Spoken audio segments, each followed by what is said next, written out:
La adaptación cinematográfica de la precuela de los Juegos del Hambre es maravillosa, pero ¿qué tan diferente es del material original? Bienvenidos una vez más al canal y hoy les traigo el listado de las diferencias más importantes que recuerdo de la novela respecto a la película. Evidentemente, este video contendrá spoilers de la película y el libro, así que véanlo bajo su propia responsabilidad. Podemos comenzar. La primera gran diferencia es que en la película nunca se te explica la razón por la que los Snow se quedan sin dinero, y es que en la novela se narra que los Snow invirtieron su fortuna en armamento en el Distrito 13, y cuando el Distrito 13 cayó al final de la guerra, perdieron todo su dinero, además de que el padre de Corio murió, pero no fue la única razón. Además, este punto se liga bastante bien con el hecho del por qué Snow odia tanto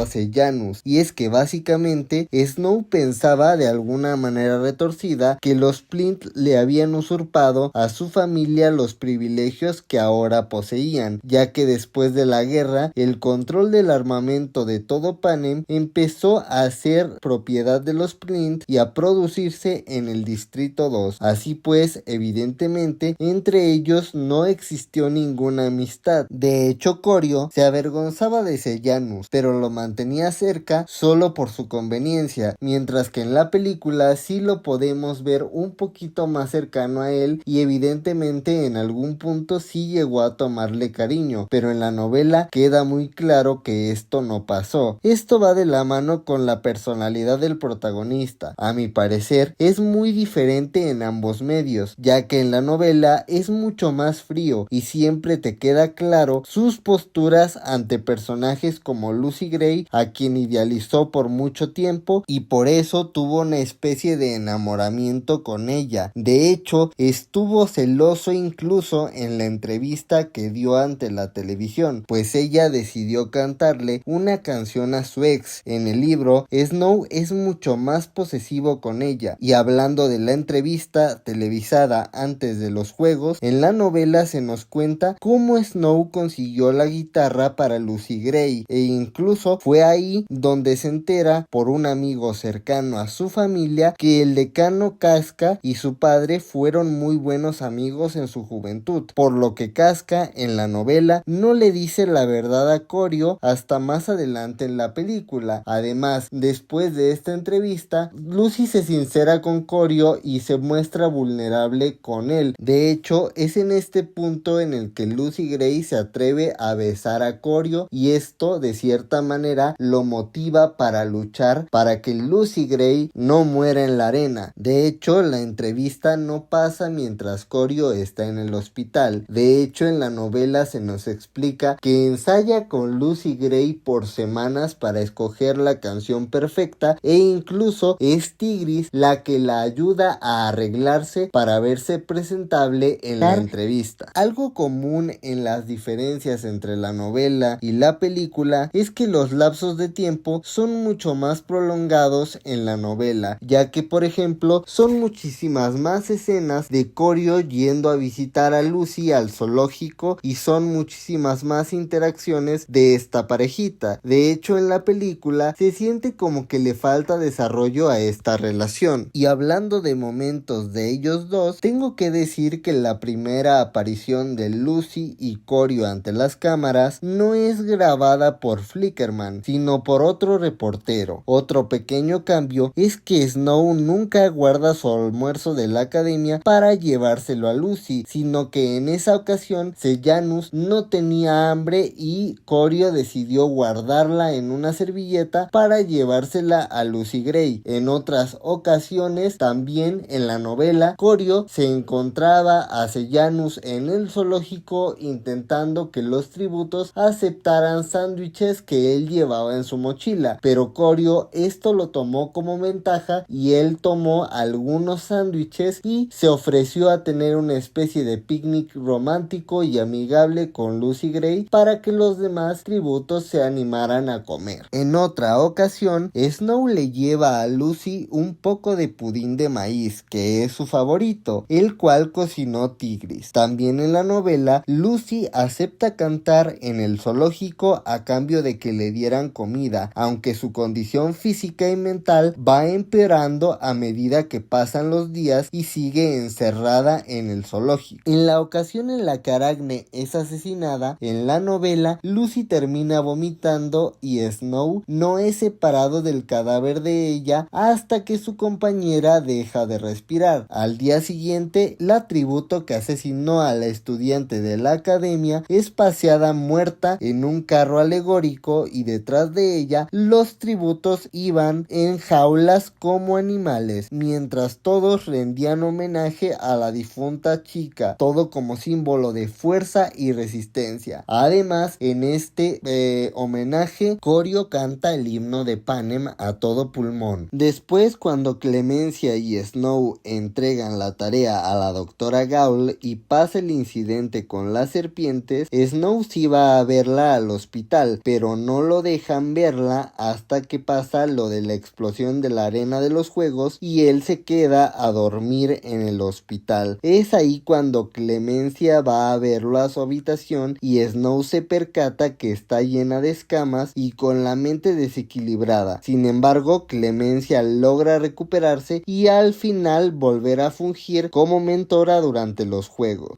Otro cambio que noté fue que el hijo del presidente jamás sale herido como resultado de la explosión en la arena, sino que es otro estudiante el que termina eventualmente muriendo y provocando la ira de la doctora Gaul. Hablando ya como tal de los juegos, en la novela fueron mucho más aburridos y tardaron más días en desarrollarse, ya que la mayoría de tributos, después de los primeros instantes de los juegos, corrieron a esconderse, mientras que otro cambio importante en la dinámica de los juegos es que no tenían cámaras en el túnel subterráneo en el que se meten Lucy Gray y el tributo masculino del Distrito 12, así que no sabían qué era exactamente lo que pasaba con ellos. Por otro lado, otro pequeño cambio fue la manera en la que Jessup se contagió de rabia, pues en la novela es por una rata infectada que había en el zoológico, no por un murciélago y no durante su camino de llegada al Capitolio. Mientras transmitían los juegos, habían muchos problemas logísticos y de tiempo, ya que por ejemplo en algunas ocasiones la cámara captaba al presentador comiendo, durmiendo o incluso hubo una vez en el que el presentador llevó a un loro suyo y el animal empezó a hacer mucho alboroto en el set, por lo cual lo tuvieron que enjaular. Además, ya que era la primera vez que se transmitían los Juegos del Hambre en vivo y se tenía un presentador, no había muchos datos curiosos como si lo muestran durante las transmisiones en la saga original, ya que no hay mucha información interesante para contar de los tributos. Hablando de los tributos, Reaper, el chico que tapó a los tributos muertos en la película, en la novela no muere de esa manera, ya que él fue contagiado de rabia por Jessup, ya que Jessup le escupió en el ojo. Además, la niña con tuberculosis no es matada al beber el agua envenenada, sino que el tributo masculino del Distrito 4 la saca de un túnel ya moribunda. Además, en la novela, después de meter el pañuelo al contenedor de las serpientes, Corio va a casa de Sejanus y come con su mamá y habla con su papá, esperando una compensación económica por salvar a su hijo en la arena. Pero esto nunca pasa. Después llega a su casa a hacer una tarea de la doctora Gaul, un ensayo sobre por qué cree que los seres humanos necesitamos control, en específico para qué se necesitan las leyes para regular el comportamiento humano, mientras que en la película regresa para ver el triunfo de Lucy Gray en los juegos. Otra diferencia en los juegos es que al final de ellos, cuando llegan las serpientes, de hecho Lucy Gray estaba escondida, pero empieza a salir y es cuando empieza a cantar. Pero en ese entonces la mayoría de los tributos aún seguían con vida, no como en la película, que prácticamente ella estaba viva junto con la otra chica, nada más. Y hasta aquí la primera parte de las diferencias entre película y libro de Balada de pájaros, cantores y serpientes. Por favor, denle mucho mucho apoyo, denle muchos likes para que yo pueda continuar hablándoles sobre las diferencias más grandes sobre estos dos productos. Además, por favor, no olviden comentarme sugerencias o decirme sus opiniones en los comentarios. Por favor, compartan este video con todos los fans que están interesados qué tan diferente es la película de la novela. Además, no olviden suscribirse para más contenido de los Juegos del Hambre y activar la campanita para que YouTube les avise cuando suba un nuevo video. Y recuerden, tengan unos felices Juegos del Hambre.